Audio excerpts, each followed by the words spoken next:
What is up, YouTube? If you didn't know, my name is Twebs, and today I'm bringing you guys another Black Ops 2 gameplay commentary.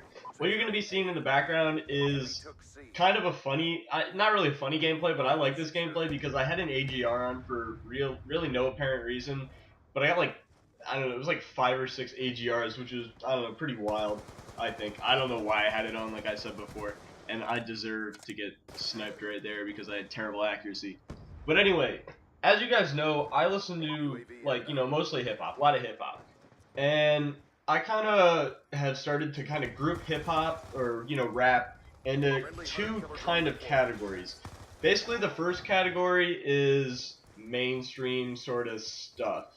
Now, what I mean by mainstream is not necessarily, like, stuff that you hear on the radio, but stuff that doesn't really have any background to it. Stuff that's not musically interesting, or stuff that doesn't really, the lyrics don't have any meanings, stuff like that. And in my opinion, if people get mad at me for saying this, whatever, I kind of think of, when I think of rappers who make music like that, I think of Tyga, I think of Juicy J, people who don't really have any meaning to their lyrics, and people who just don't have interesting things going on musically with their stuff.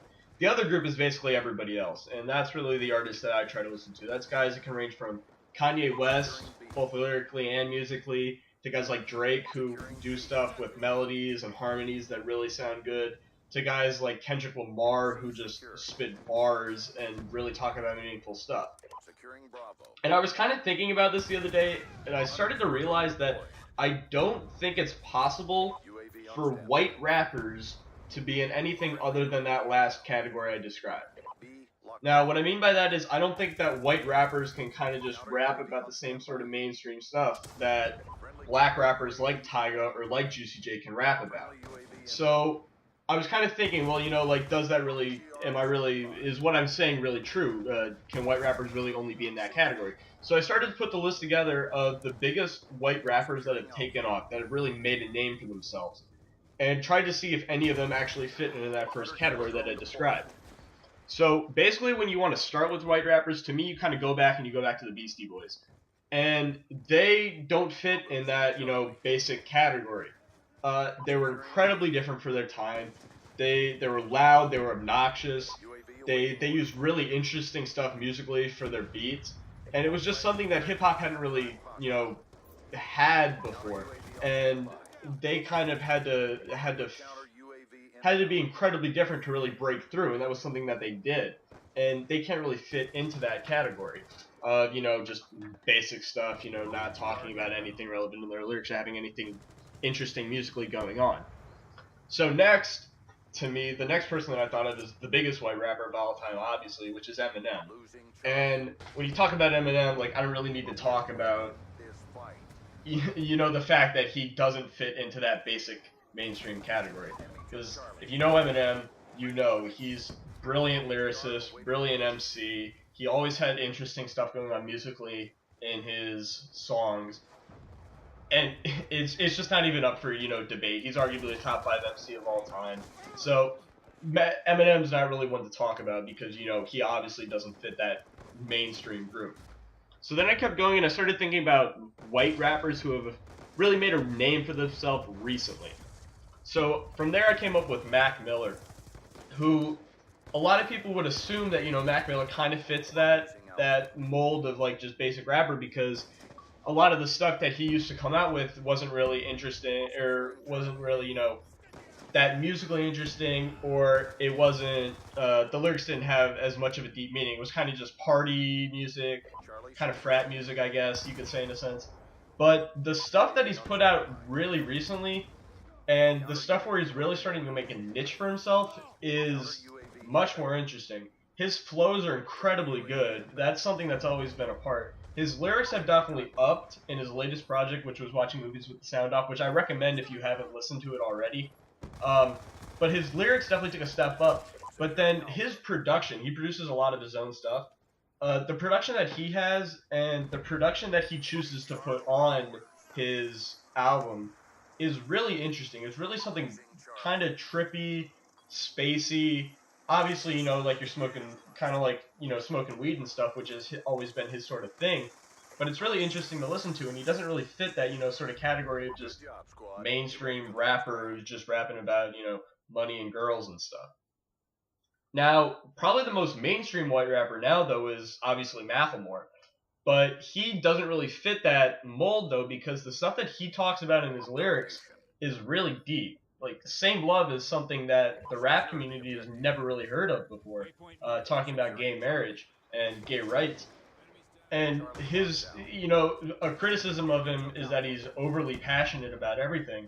But even if that's the case, the stuff that he raps about is still, it's very deep, it's very touching, and he doesn't really fit like a basic mainstream artist in a sense. It's kind of, in a lot of ways, it's surprising that he has gone mainstream because he's not fitting a conventional mold of a rapper.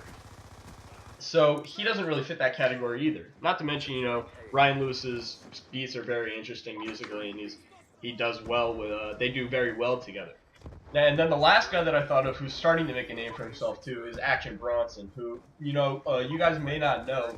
He's an underground New York City rapper, big fat white guy with a huge beard, and he just doesn't really fit that mold either because he raps about the stuff that he raps about might, fit that mold a little bit because it is a little partying, it is a little bit about alcohol, it is a little bit about bitches, stuff like that.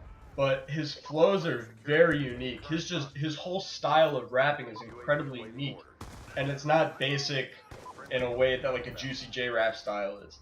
It's very complex. His delivery is incredibly unique and interesting. And it's just something that, once again, it's something that a lot of people haven't heard before. And for that reason, he's starting to make a name for himself, especially in the underground New York City rap scene, which is something I might want to talk about in a later commentary too. But those were kind of the rappers that I came up with. Obviously, we have YouTube guys, who like Watsky and Wax, and then Hoodie Allen's kind of big, but he's not really as big as some of those guys yet. But even like all of those guys, though, they don't really have a mainstream sort of attitude to themselves. They're all very interesting still, and they all have, especially Watsky. I love Watsky, Jordan Watsky.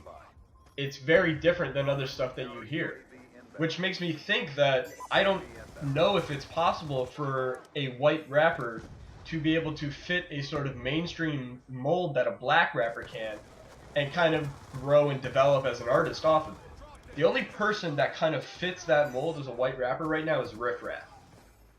And if you know who Riff Raff is, you know that people don't take him seriously. He's almost like a parody of rap itself, and a lot of people don't take him seriously because of how much of a fool he looks as a white person.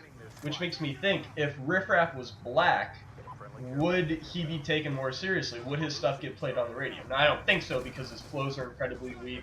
He's just a weak rapper in general. But it's interesting to think how much of a role race can play into determining whether or not someone gets played on the radio. Because white rappers, in a sense, do have to be more interesting or not fit a basic mold in order to get heard. And this was just, something that I was thinking about, something that kind of interested me. Because race and rap sorry about that, really go together in a way that a lot of people don't necessarily think of right away. That right there I think is like my 6th AGR. But anyway, tell me what you guys think though, because I think it's an interesting topic to talk about. White rappers, can't be good, they can't be bad, whatever. But I always found it an interesting topic to talk about. So yeah, 6 AGRs in that gameplay, I believe. Remember to hit the like button below if you like this video, and leave suggestions, topics, and comments down below for future commentaries. Thank you guys so much for watching, and I'll see you guys later.